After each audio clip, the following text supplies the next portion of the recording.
नमस्कार दोस्तों, आपका स्वागत है। सैली मॉर्गन नाम की एक बहुत बड़ी साइकिक मीडियम है और वो हमसे अपने ही जीवन का एक एक्सपीरियंस शेयर करती है।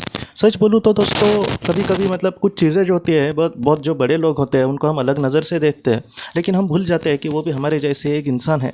हम में भी जो अच्छाई है, जो कमियाँ हैं, वो उन लोगों में भी होती है। तो सैली मॉर्गन यही कहती है, वो ये कहती है कि उसके जीवन में एक ऐसा समय आया था कि उसका जो वज़न था बहुत ही ज़्यादा बढ़ गया था और वो अपने शरीर पर ज़रा भी ध्यान नहीं देती थी। और इन सारी चीज़ों से उसके करीबी जो लोग थे वो भी उसको कह रहे थे कि तुम थोड़ा सा अपने देखभाल करो शरीर की, या फिर थोड़ा सा जिस तरीके से कसरत करो, या फिर शरीर से जो फैट वगैरह है वो चला जाना चाहिए, तुम्हारा वज़न एकदम ज़्यादा लग रहा है। लेकिन उसने ज़रा भी ध्यान नहीं दिया। लेकिन एक दिन दोस्तों, उसके एक दोस्त था उसका, और वो कुछ दिनों पहले वो गुजर गया था। सैली ये कहती है कि वो उसके साथ कभी कभी बात भी करती थी, वो उसको बहुत अच्छे से मैसेज देता था। लेकिन दोस्तों, एक दिन क्या हुआ कि उसने उसको सीधे सीधे बोला कि तुम्हारा जो वज़न बढ़ रहा है उस पर तुम्हें ध्यान देने की ज़रूरत है, क्योंकि आज तुम्हें ये कोई बड़ी बात नहीं लग रही, लेकिन कल ये जो चीज़ है तुम्हारा नुकसान कर सकती है, तुम्हें बड़े दुख से भी गुजरना पड़ सकता है। जो भी हमें भगवान ने शरीर दिया उसकी देखभाल करना ये हमारा पहला कर्तव्य है। इस तरीके से उसने उसको बात कही और इसने थोड़ा सा उस बात को सीरियस लिया, और बाद में इसने बहुत अपने शरीर पर मेहनत की दोस्तों, और बाद में कुछ समय के बाद उसका जो वज़न था एकदम ठीक लेवल में आ गया।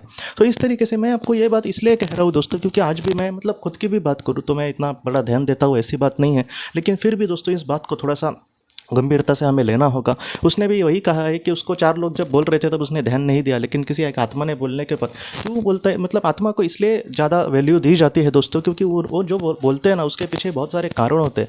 मुझे अभी भी याद है, एक दीदी थी और उसने अपने हस्बैंड को खोया था, और ऑटोमेटिक राइटिंग ने उसके हस्बैंड ने कुछ उसको 4-5 बातें कही थी। उसमें जो कुछ बातें जो थी वो ज़्यादातर वो सावधानी रह सकती थी, उसमें और कुछ बड़ा एक्शन नहीं ले सकती थी, उसकी भी बहुत सारी मजबूरियाँ थी। लेकिन दोस्तों वैसी ही चीज़ें जैसे उसके हस्बैंड ने उसको बोली थी, हस्बैंड के आत्मा ने सेम वैसी ही चीज़ें 6-8 महीने में घट गई उसके जीवन में।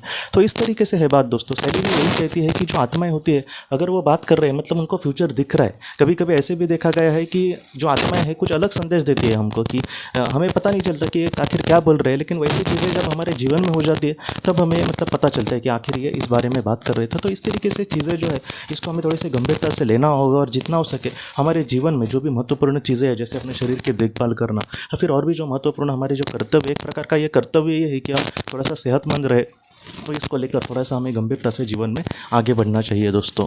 तो दोस्तों, हम अपने अगले वीडियो में मिलते हैं। आप अपने परिवार का ख्याल रखना। आपका बहुत बहुत धन्यवाद। अगर आपको आपके किसी अपने के लिए ऑटोमेटिक राइटिंग करवानी है या फिर खुद से सीखनी है, इसके साथ साथ अगर आपको पास्ट लाइफ रिग्रेशन करना है या फिर आपको अपना आकाशिक रिकॉर्ड भी करवाना हो, तो फिर आप इस नंबर पर व्हाट्सएप मैसेज कर सकते हैं। हम आपको किसी एक अच्छे थेरेपिस्ट के बारे में ज़रूर जानकारी देंगे। आपका बहुत बहुत धन्यवाद।